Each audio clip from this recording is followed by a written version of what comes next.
facing the plane. Wait, what happened to Ryan? He fell Okay. facing the plane. The discriminant is actually nothing, it's not a new concept. Maybe the word is new, but the discriminant is the part underneath the square root in the quadratic formula. So when you have y equals ax squared plus bx plus c, right, and then the quadratic formula x equals negative b plus or minus square root b squared minus 4ac all over 4a, right? The discriminant is just the part underneath the square root. So the reason why we look at this is, so it's just the b squared minus 4ac, because that's what dictates what kind of answers we're going to get, what kind of roots, solutions, zeros. So if this number is positive, the square root of a positive gives you a real number, right? Correct. If the square root, if this number is negative, then you get out a imaginary. Yep. If it is 0, then you only get out one solution there, right? Otherwise, plus or minus something will give you two solutions. Plus or minus 0 will just give you the one solution. So the discriminant really, when we look at a graph, which we're going to do not today, but other in maybe 7-5 or something. But when you look at a graph, when you're solving these equations, graphically you're looking where they cross the x-axis. What are the zeros? Where your y value is 0. So if you look at this, does this graph cross the x-axis? No. So the solutions are imaginary. Does this cross the x-axis? Yes. So the solutions are real. You have two of them. Does this cross the x-axis? Yes. But only in how many spots? One. And so you have one answer, and that's where your discriminant would be 0. And so the discriminant simply just tells you whether you have imaginary, whether you have rational, irrational, or what we would call a double root right there. So that's all you're looking at, or that's part of what you're looking at today, is what kind of roots do you have, and what we say is what are the nature of the roots a lot of times. So are they rational, irrational, real, imaginary, and so on and so forth. So they have a little breakdown where they write all this stuff for the discriminant. If, like they say, if b squared minus 4ac is greater than 0, okay, so if this is positive, you have two unequal real roots. Two unequal real roots. Okay, so if it's positive, you know that you're going to have two unequal real roots, right? It'll be like 7 plus or minus root 5. So you have two roots, they're real, they're not equal. If you have b squared minus 4ac less than 0, which means the part underneath the radical is negative, you have two imaginary conjugates, which would make sense, right? Because it's like 5 plus 6i, 5 minus 6i. So you'd have two imaginary conjugates. If the b squared minus 4ac is equal to 0, then what you have is a 1 real, and then what we call what? A d dot r dot, which means a real double root. So it's like saying, you know, whatever you come up with, 5 over 3, making up a number, plus 0, and 5 over 3 minus 0. So you have two answers, but they're the same answer, therefore we call it one real double root. Now, how would you determine if you have a rational answer or an irrational answer? Well, the way you would determine if you have a rational answer or an irrational answer, let's say I gave you this. Let's say your answer was 4 plus or minus the square root of 6, let's go with a different one, 25 over 9. Are you going to have rational or irrational answers? Rational. Rational, right? Because? 5. 5. If you had 4 plus or minus the square root of 17 over 9, what are my answers going to be? Irrational, because this is a radical, right? So you're going to have irrational answers. So that's how you tell if you have rational or irrational answers. So yeah, two unequal real roots, and then are they rational or irrational? Depends on if you have a perfect square or a non-perfect square.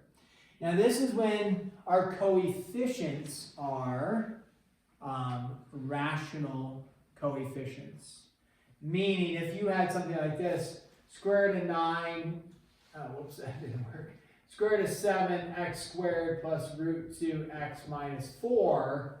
Now when you do the quadratic formula, you're going to get into irrational roots. This is still a quadratic, but you're going to have this as your b value, in which case it would be irrational. So when we look at this, if our coefficients look like this, that changes the scope of our rational, irrational conversation. It does not change the scope of whether you have real roots or imaginary roots or a double root. It would just change the scope of this b value out front would be a root 2, and therefore you would have irrational values as well, even if your discriminant was a perfect square. So you might have root 2 plus or minus the square root of 25 over 9. Well, the discriminant was positive 5, which was rational, but the b value is irrational. So therefore the whole thing would be irrational. So don't get too worried about the weeds of that. We'll show you. Now what is typical, although it's usually typical in Algebra 1, hopefully we've progressed slightly. Maybe. Okay, so this is going to say without solving, determine nature of roots. Determining the nature of the roots is simply stating, do I have real, imaginary, rational, irrational, double root? So without solving, what are they looking at for you to do? They are telling you, look at the discriminant. So that's all they're wanting you to do. So like on the test, if I put this in the mid-chapter assessment, I will be looking for you to do the discriminant. Now you might look at that and say, is that factorable? Yes. Yeah, you might say, oh, it's factorable, therefore my roots are going to be real, therefore they're going to be unequal, real, rational roots. That's fine. What I want you to do is look at the discriminant. So the discriminant, we'll just call it, say, d equals b squared. So what's b in this case? 16. Yeah, negative 4 squared minus 4ac. So the discriminant is equal to 16 plus 20. Nice. D is equal to 36. So what you know is in the discriminant's going to be 36. So it doesn't, since these are not radical coefficients like this, and I don't know if you have any, you might have one as a radical coefficient, it looks like, for the b value. You have one, maybe. So, but since these are not radical coefficients, you can think about this. You don't, the goal is not to like do the quadratic formula, but this would be negative b, so 4 plus or minus the square root of 36 all over 2 times 1, right? So that would be the full quadratic formula. That's not our goal. We don't want the answers. The goal is just to state what kind of roots am I getting without solving, to think through this. But, so here, we know that we're going to have a rational number here. So if you know you have a perfect square, are you going to have rational or irrational? Rational. So you know you're going to have rational roots, okay?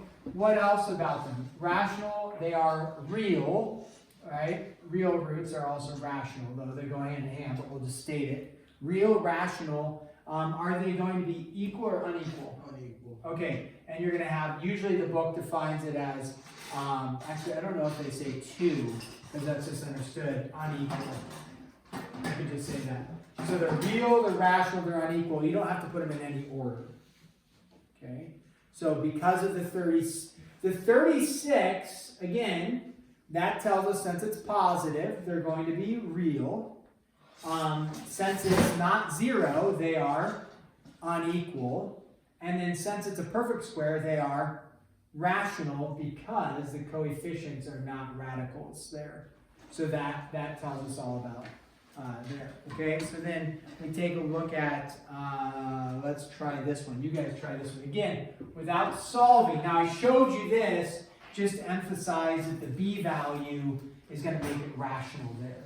So if this b value was root 7, let's say, you would say, okay, just because this is a perfect square, the root 7 is going to mess that up and not mess it up, but it's going to make it irrational. They're still real, it's still unequal, but it's going to make it irrational values. Yeah, Fletcher. And then if you had a negative square root, would that make it imaginary? Well, you wouldn't have that, like that, you're saying? Yeah. Yeah, you won't have one of those, but yes, then you would have imaginary answers, correct. Okay. So even though the discriminant would be real, but this is, like by definition, when we're looking at the discriminant, it says a quadratic equation with real coefficients. So they won't have imaginary coefficients. They could have a radical coefficient, but they won't have imaginary coefficients. But yes, if that was the case, you'd have to think through it again and say, oh yeah, they're actually imaginary answers, but they won't give that to you. Miles? So if the discriminant there in that problem was like 37 or something, not a perfect square, it would be irrational? Yep, so this is 37. Let's go back to what this was. What was this? 4? Yep, so if that was a 37, you change your numbers a little bit. Then it's no longer rational, it would be irrational, because you would have the square root of 37, which is not a perfect square. And again, the goal of this is to, like on the test, I'm going to be looking for this. If you end up going like this, I'm not going to mark you wrong for having a little bit of extra work to identify it, but I want you to show the discriminant like this, and then get to this, and then analyze it with that. Let's do another one. You guys do it, and then see if you can do it with just thinking through it without doing this component. Just do the discriminant component. And we got 5t squared minus 4t plus 3 equals 0. Okay.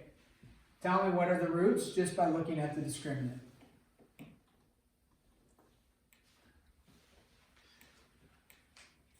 I'm doing it on this. Oh my. I'm running out of paper.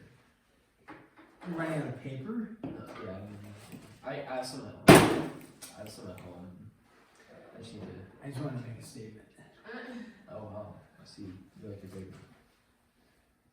I actually. You want to make a statement. I'll Okay. actually take you. I see you want to make a statement and just take notes on the back of a homework assignment sheet. Yeah. I'm gonna do that. Even that, now that I have paper, I'm gonna do that. You're gonna do it anyways. Okay. Statement made, also statement received. We're on the same page. Yep.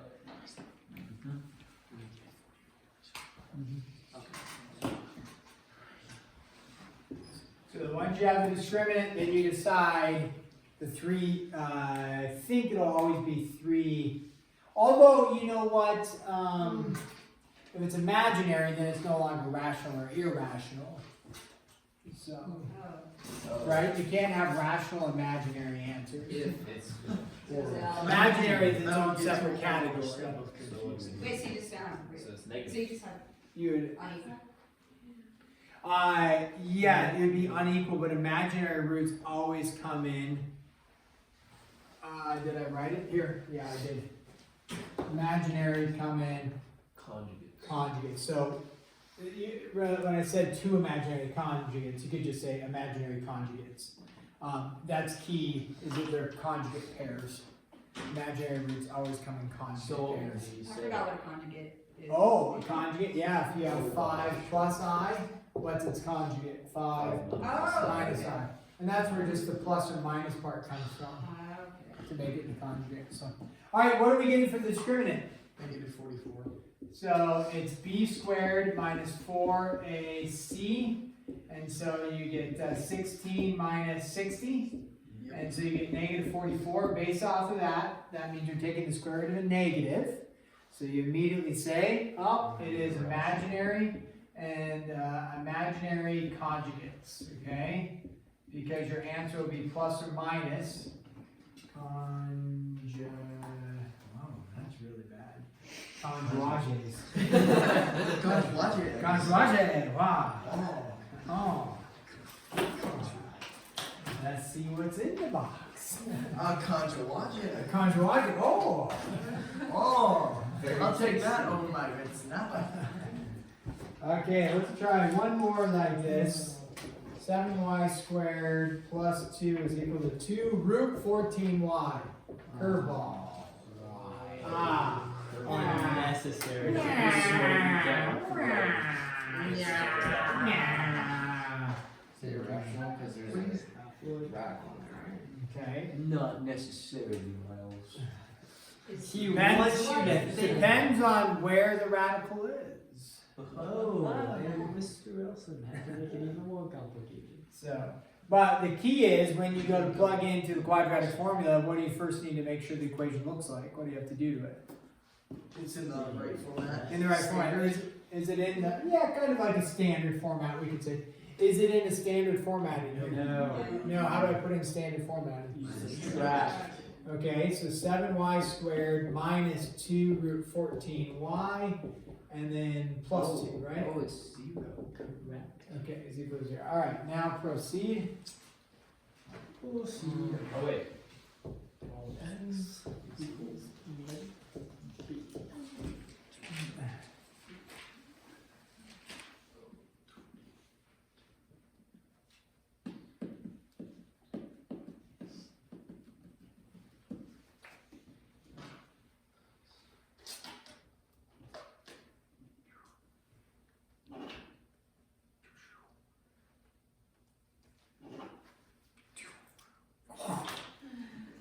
Preston.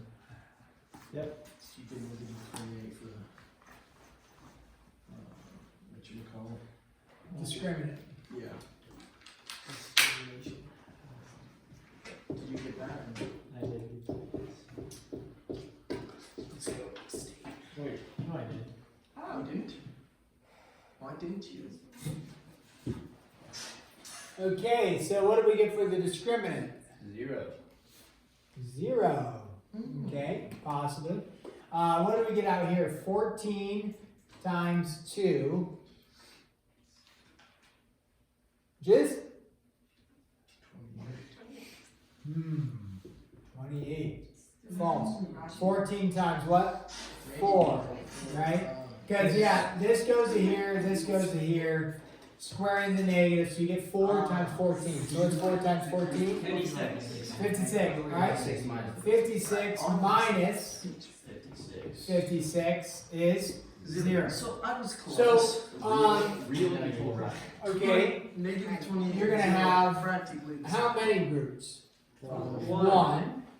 One, okay, is it real or, Probably real. okay, it's real, Real. because you don't have a negative square root, I think the square root of the negative.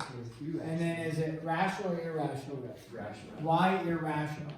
Because the b is 2 root 14. So when you do the quadratic formula, it'll be x equals negative b, and your b value is irrational. Therefore, one real irrational, what we call a double root. Double That happens. So it's one root that happens how many times? Twice. We call it one real double root. So we just say double root. Oh wait. One real irrational double root. Do we Okay. say they're equal? Real, irrational, double. Because it says unequal on it, so we putting One real equal rational. on there. That's a lot of R's. Real or rational? Double root implies Ah, okay. equality. Double. Yes, Oh. equality, not discrimination. How could discriminating be? Okay, solve.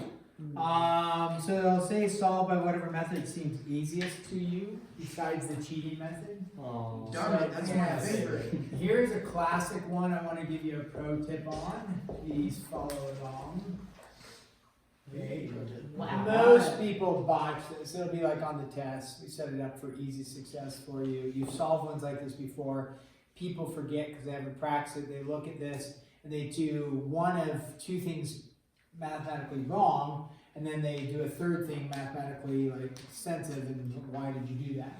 First wrong thing they do is they distribute the 7 in. Ooh, what a mistake. Second wrong thing they do is they distribute the 2 in. Oh. Then the mathematically like not wrong but laborious, why did you do that? Even though I've warned you, is FOIL, distribute the 7 in, subtract the 49, quadratic formula. Why? Why? I don't know why. Wait, What should you do instead? Divide by by 7. Yeah, divide both sides by 7. And then take the square root. Ooh. And then x is equal to -5 plus or minus root 7. It's almost guaranteed somebody is going to spend 10 minutes foiling, distributing, subtracting, quadratic Oh formula. my god. Get the right answer, and it's like, why? Why did I finish? Yeah, because you are not a master of the material. I am telling you, this is a pro tip. You see one like that, it's in a perfect square formatting. Isolate the perfect square, take the square root.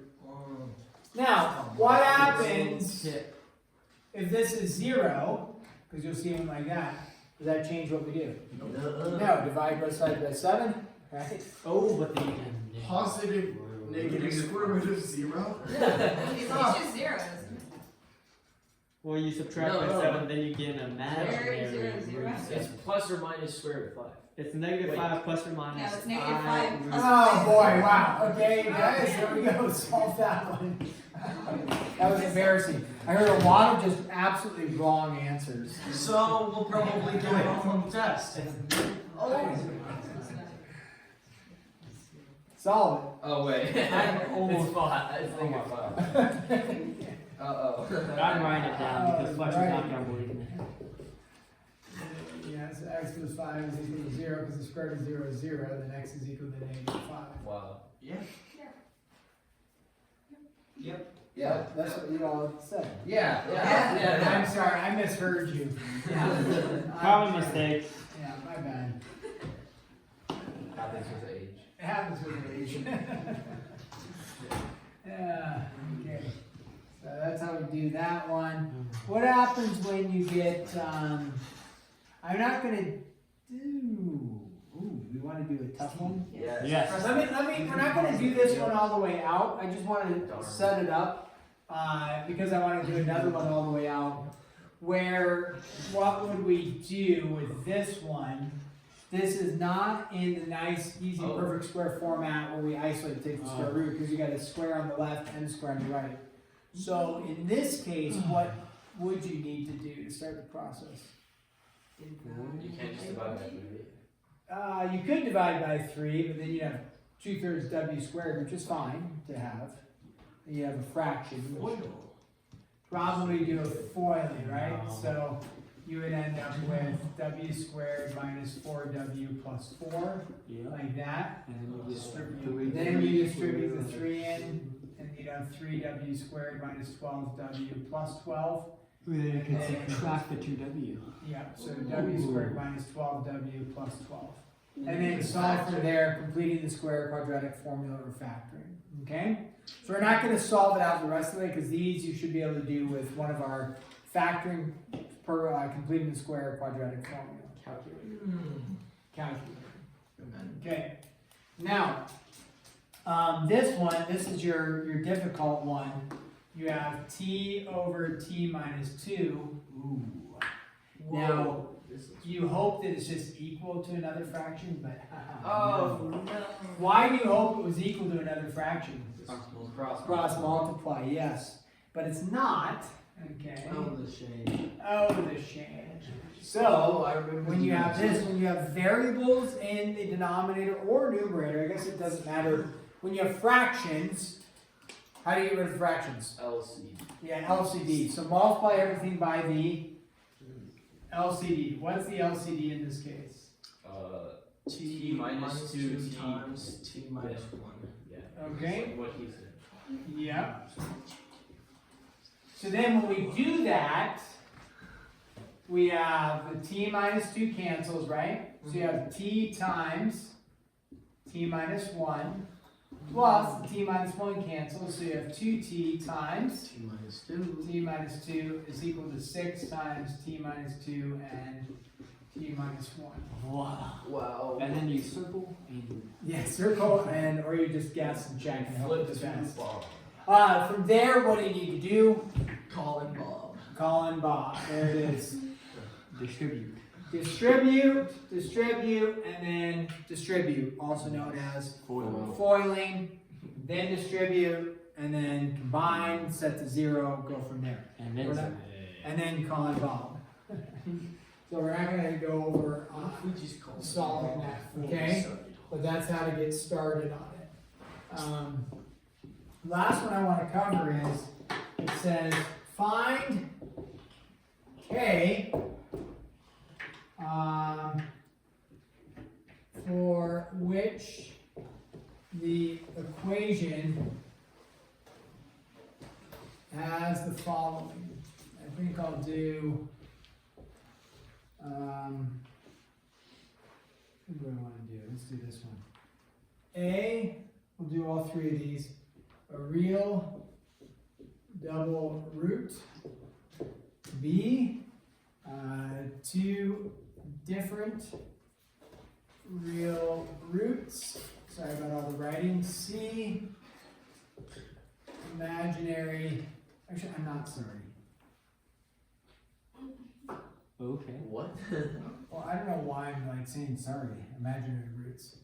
Sorry about all the writing. It's like, right. Deal with it. Do school. Work hard. Yeah. Learn. I don't want to work on it. It's like if the coach was like, sorry about all the running. It's like, okay, no. Why would I be sorry like getting you into shape? Sorry I made you guys shoot some free throws. No. No. Sorry I learned the offense today, guys. My bad. Would it make any sense? No. That's I mean, your parents are like, sorry I asked you to do the dishes. Of course not. No. So, yeah, well, I'm not going to apologize. Just write. If you're taking notes, take notes, write it. You got it. Perfect. Nobody's complaining anyways. not to. Well, except for you. Except for me. Yeah. Yeah, my shoulder's getting tired. Okay, here we go. So you're going to be given an equation. Here's the equation that's given to you. 9x squared minus 6x plus k squared is equal to 0. So it's one equation, but you get to do three different things for it. Aha! So what they want you to do is they want you to say, hey, find k so that this whole equation has a real double root. Then find k so that it has two different real roots. Then find k so it has imaginary roots. One. One? Or negative one. Okay. So how do we go about this? Well, we know that if it has a real double root, what they're trying to key you into is looking at the discriminant. If it has a real double root, what's the discriminant equal to? 0. 0. So let's go ahead. What is our discriminant here? Wait, Mark, what is it? Oh, 36 minus 4. So it's b squared, negative 6, squared minus 4, 9 times K. times k, right? Right. What do you know the discriminant needs to be equal to for it to be a real double root? 0. Wait. 0. Yes. 0. And actually it's k what? Squared. It's not just k, it's k squared. So what we know then is we have 36 minus, what is this? 36k squared? 0. Yeah. K would be 0. 0? Oh wait, not 1. 1. 1 or negative 1? 1. 1. Okay, let's think through this. Negative 1. Add the 36k squared over k squared is equal to 1. K is equal to plus or minus 1. Yes. So we know that if k is plus or minus 1, the discriminant will equal 0. If the discriminant is equal to 0, you have one real double root. So now that I know what is the discriminant, well, the discriminant was skill. I mean, this part is the discriminant, right? We set the discriminant equal to 0, but this part was what we came up for, the discriminant. So if you want two different real roots, what is the discriminant not equal to, but what's the discriminant need to be? Greater than 0. Greater than 0. So the discriminant, 36 minus 36k squared, the discriminant needs to be greater than 0 if you want two different real roots. So when we go to solve that, right, so negative 36k squared is greater than a negative 36. Divide both sides by negative 36 K squared equals is what? is greater than 1. Is what? Is less than 1. Less than 1. Why is k squared less than 1, not greater than 1? Because the sign is You divide it by a negative, okay? So now, k squared with an inequality. with like this with less than 1. What could K be? I gotta think through this one. 0. K could be 0, good. What else could it be? 0.5. 0.5 could be a 1/2, right? Because 1/2 squared would be 1/4. So I'm just gonna draw a number line here. So far 0 works. 0.5 you said, or 1/2 works, right? That works so No far. negative. No negatives work? I don't think so. What about negative 1/2? Okay, negative 1/2. Yes. Does that Oh, work? yeah. No, Sure. My bad. Negatives. What value doesn't work? Pick a value that doesn't work. 2. 1. 1 does not work. 2 does not work. Yep. -1. Negative 1 doesn't work. Okay, good. -2. Negative 2. Okay, good. So we don't need it, right? So where are we looking at values that work? In between -1 and 1. Yeah, in between -1 and 1. Nice. So we know that K is less than 1, greater than -1. Yeah. Right? Yeah. Hang in there, Preston. Oh, yeah. This kind of leads me to, I don't know why this is, kind of this concept, and it made me want to like talk to somebody about it, so I'm going to talk to you guys about it. I've been wanting to talk about it with somebody for a long time, well not a long time, but like the last week. So I it's thought really you were like a frustrating. therapist. No. So if you like look at this value and you say, okay, pick an egregious value that doesn't work, like, all right, 100 squared. It's like 100 squared, it doesn't work, right? It's clearly it doesn't work. But if you pick a value that's like a little bit closer, you're kind of sorting through like, well, does 1/2 work, right? You kind of have to think through it a little bit more, like maybe, okay. So this kind of applies, I think it does. In the NFL, there's this, Wait a second. has anybody been tracking this, the rushing record? Oh yeah, Yeah. Barkley. No. Okay, yeah, but here's the deal. In the rushing record, who holds the rushing record? Someone Dickerson. Someone. Yeah, Eric Dickerson. I don't know if it's I spelled knew with a it. K. Yeah, but he didn't West Did he Indies. do it during like a 15-game season? So he has like 2,100 and whatever, 35 or something. 35 yards. Somewhere. And Saquon Barkley, okay, he has 2,100 yards or something. I don't know. It doesn't matter. He's short of it. So he had whatever. He only needed 100 yards left. Yeah. So everybody's like mad that he's not going to play the last game of the season. They're going to rest him, right? They're just going to let him rest. So therefore, he's not going to be able to break the record because he's stuck here and he can't break the record. Well, the deal was Eric Dickerson only had 16 games in the season. They've now changed the NFL to 17 games, right? But nobody's talking about that. Nobody is like saying, hey, actually the record is not broken because this guy did it in 16 games. This guy would have 17 games. So it's not the same record. It's a completely different thing. Completely. And my point is that it's like they're acting like it's not different. Well, okay. What if he had 100 games? Would we even like talk about it? No, like there's nowhere close. Right? It's like absolutely nowhere close. He had 100 games to break it. That's ridiculous. He only had 16 games. Or go the other way. He had 1 game. This guy had 100 games. Is it even close to comparable? No. So that's why it's like to me though, even though it's like this, pick a large value, like 100 obviously is like duh. You would never like pick a close value. It's like well maybe, but in the end, neither one works, right? If you're picking a really close value to 1, it doesn't work. If you pick 100, it doesn't work. So if it's not 16 to 16, it's not the same. So there's no point in even like talking about like he should go for it. He should break the record. Break what record? He can't because it's 16 to 16. Now, if it was they both had an opportunity for 17 games, but Eric Dickerson got injured in 1 game, that's fine. He had 17 optional games. He couldn't play anymore because he was injured. Here? I saw your point there. Yeah, do you see my point? Yeah. But I don't know if you've been trying, is it frustrating? Yes. It's frustrating to me that they pretend it's the same. I don't care very much about it. Yeah, I saw one video and it was explaining this. Oh, it was? It Yeah. was explained. Yeah. All the ESPN analysts are like, he should break the record. I'm so disappointed. This record would be incredible to break. It's not possible to break. You did it last game. If he had done it last game, I would respect that. He did it 16 games. Yeah. And then you could tack on even more for the 17 since that's a new season. Okay, see you guys. Thank you. It needs to be the best average per game with 16 Yeah. games played. Yeah. It's like the sack record. Like this guy broke it before it was like an official stat. Oh, and the guy on the